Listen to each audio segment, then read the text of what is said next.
Alright. Is it working? Hi, guys. Alright. Headache. Zach has headache. Parked in front of Chili's. Whatever. I have a minor headache. And then I have jaw pain. I don't know, I've been experiencing jaw pain, sinus pain, just like a bunch of shit.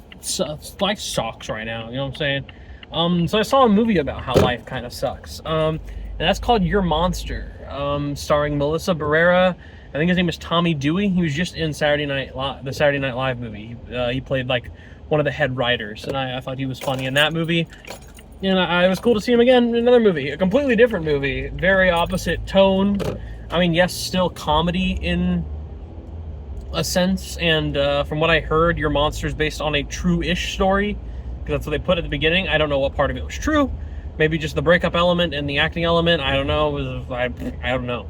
But regardless of that fact, I just wanted to say, fucking really, really loved this movie. Melissa Barrera, it's good to see her just doing stuff she's passionate about. I could tell that I've been hearing her talk about this film and just like how much it means to her, and I'm just like, that's fucking awesome. Like, it's so stupid that she got fired from the Scream franchise because she made supportive comments about fucking Palestine, it's ridiculous, but shit happens, you know, shit happens, always.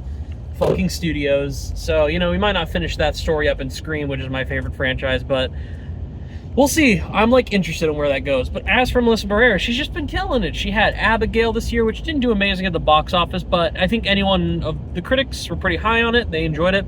Audiences who I know saw it, who are horror fans, seemed to really enjoy it. Seems like that all came together.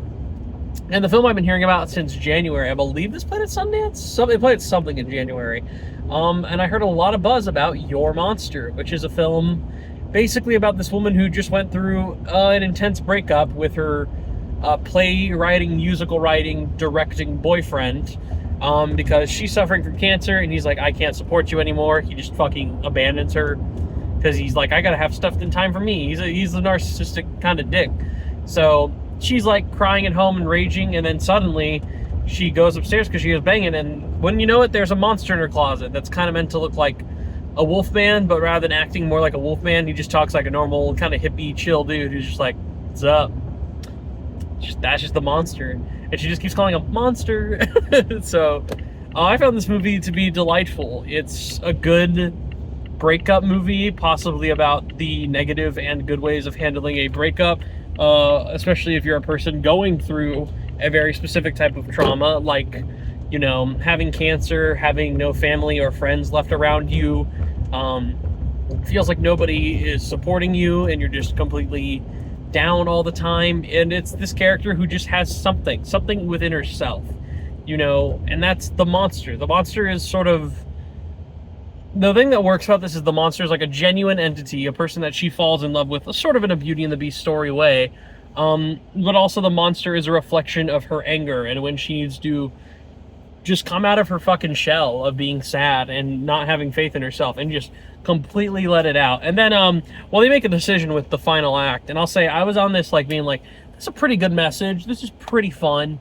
I was getting a lot of laughs. I liked all the supporting characters. They're all really funny and have their sort of one gimmick trait, including the monster, who is like the most likable fucking character you could imagine. You wouldn't want him like around you for a long time, because at a point you'd just be like, this guy's about to fucking push my buttons, but he's also like so adorable and charming, you just can't help it. And Melissa Barrera is fantastic. She plays this almost comically broken character who just cries and is so sad about everything. It's that she's not doing this in the film, but it's that cliche of like the girls who like go grab a giant tub of ice cream and put on fucking Twilight. Like, that's the cliche of like a girl going through trauma and a breakup. That's exactly what she does the whole movie. Scream, cries, but she does it in a very comical effect that it comes off as sad at first as it's building, and then just really funny later. And they managed to make that balance, because this film is like a very dark comedy. It's not even a horror comedy. I've heard people go like, it's a horror comedy. I guess the fact that there's a literal monster living in her closet, it's the same way like Lisa Frankenstein's like, it's not really a horror movie, but you would argue that it's in the horror genre. It's got Frankenstein inspirations, so does this in a few ways, including her directly reading Mary Shelley's Frankenstein in the film. But just in general, it's not really that kind of movie. And I'm curious how this works for main audiences who go see it. I think that they'll get a lot of laughs. They'll find it heartwarming. I feel like that ending is going to be hit or miss for people. It's a kind of a bold ending for such a simple movie where you're like, yeah, I know what this message is. I know what it's telling me. I know where this film is going. I really enjoyed that. It went all out. It did something at the ending where I was like, are they gonna do what I think they're about to do here? And yeah, a kind of a great ending. And the way that ending was handled, that sequence involving a musical number, involving like chaotic cutting back and forth, developing what has been going on the entire film, the love she has for Monster, the reflection of her life before Monster, and the way she performs that final scene, Melissa Barrera, holy shit, is it epic. It's like very well shot, it's very well edited, it's like intense but emotional but funny all at the same time. You're just like, it's chaotic, but it really works. It really fucking sticks the landing. And I was like, gonna say that this was a good movie, one you should check out. It's no Lisa Frankenstein. I still don't think it's Lisa Frankenstein for me. I fucking love Lisa Frankenstein. I think that, again, that film in like a year or two, more people will go to see it and more people will notice it on streaming. It will kind of be like a Jennifer's Body situation, just in that way, speaking of Diablo Cody. So I could also see Your Monster being the same way. The crowd that we were with, there was like a decent amount of people in there. I'd say there was like 15 other people besides me and my two friends. And there was getting a decent chunk of laughter in the audience. People seemed to like that ending. People were talking at the end, when that movie just ends and everyone's just like, oh my god, and they actually like communicate in the theater. This isn't where people just walk out like, throw away their drinks and be like, that was a film. Because it could have really been like that for a lot of people. But I think this does give you something to sort of talk about after the film, and I really enjoyed that. Again, no spoilers, but I would recommend checking it out. It's Halloween season. If you want to go on a date, 50-50 on if it's a good date movie on some technicalities. Since the main thing is a heartbreaking breakup for this lead character constantly being pushed through traumatic things. So maybe it's not, but also it kind of is. It's very charming and cute as well. So maybe it just depends on the mood of your date and if they would fuck with it. If this seems like a movie that would be up like your girlfriend's alley, or you want to force a boyfriend to go, I actually think that it would be solid and interesting.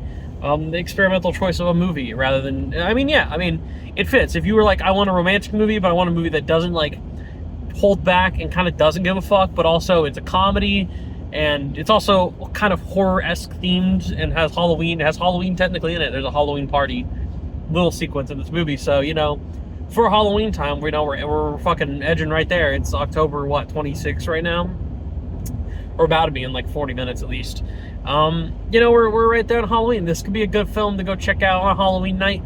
Or, you could go see like a genuine horror movie like Terrifier 3, Smile 2, both great options. But I found Your Monster to be very fucking charming. I'm so tired. Very entertaining. Melissa Barrera just fucking knocking it out of the park. As usual, I hope we continue to see her thrive in her own state, especially since she won't have like Scream to just back her up, but she doesn't need it. She clearly doesn't fucking need it. She had Abigail with Radio Silence, and even if the film didn't do great, like, people seem to really enjoy it. The reviews for this I've also seen have been like pretty damn good. Like, it seems like people are really enjoying it. So it's like you have this whole variety of people enjoying the films that she's in. I would assume she's going to keep getting work. I don't think she's like a selling face point yet, but Melissa Barrera could get there at a point. Yeah, fun-ass movie. Really good time. Very charming, very cute, heartwarming. I didn't tear up, but I felt the emotions. I felt like it clicked for me as it should. And again, I was thinking like a 7, but that ending really fucking hits. It's pretty amazing for me. I would love to just watch that sequence again. And I think this is a film that, if Vertical Entertainment, this is from small studios. If this gets a Blu-ray though, I'd pick it up. I'd pick this on Blu-ray. I know it'd be one of those Blu-rays that you wouldn't have to pay like $25 to $34 because it's not from a mainstream studio. It'd be one of those ones I could get for like $14-15 when it comes out. I'm like, it's worth that. I could see myself going back to this, next Halloween, checking it out just to watch with family, friends, girlfriend. Yeah, it's a charming little film. I think it's a film that fits that vibe, and I found it to be very charming. If it's playing I don't know how wide of a release this has. It seems like it's playing in a decent amount of theaters, but if it is playing near you, I heavily recommend it. Go check it out. It's cute. If you're not into the real fucking sense of horror that is like Terrifier or Smile, that is maybe going to traumatize you depending on the kind of person you are, your monster out there is very light, very fun. But it also doesn't fully hold back, and that's something kind of cool that I can praise about this movie, and I very much enjoyed it. So what do I have coming up next? Well, I missed Venom 3 this week, so, well, I mean, the week's not over. I might go see that tomorrow, or Conclave. I'm definitely seeing a movie tomorrow to, like, fill in time.